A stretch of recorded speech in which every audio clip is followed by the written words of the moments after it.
What does healing look like when you can't change a situation? Or how do you find healing when you can't control what other people do or say, especially to you?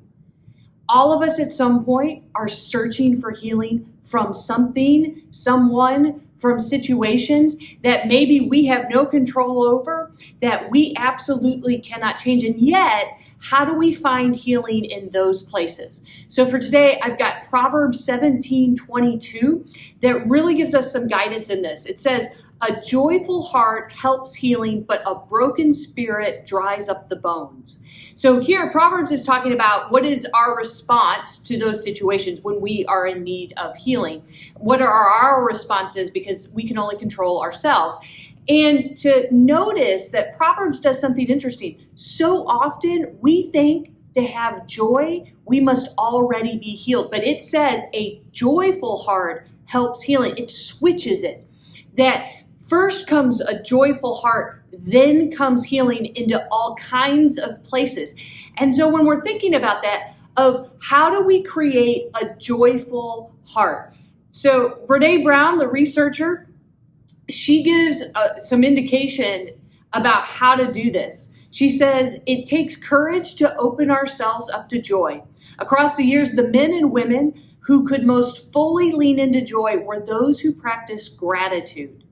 In those vulnerable moments of individual or collective joy, we need to practice gratitude.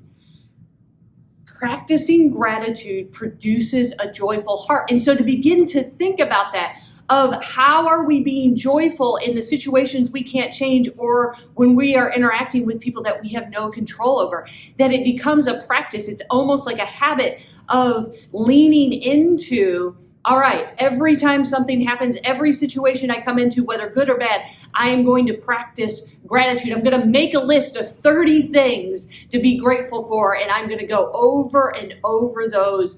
And it hits on this point that Rumi, the poet and philosopher, makes, that Brené Brown and Proverbs is trying to get at when he says, wear gratitude like a cloak and it will feed every corner of your life.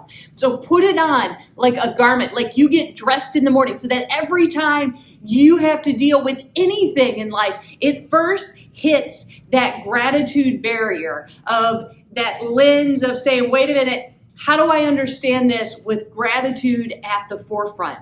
And not an easy practice, but one that it's like, okay, building upon it a little bit every single day. Every time we are like, ooh, that hurt. Ooh, that's a wound. Ooh, I can't change my situation. But to begin to actually see it through a lens, to experience, to envelop ourselves in gratitude first.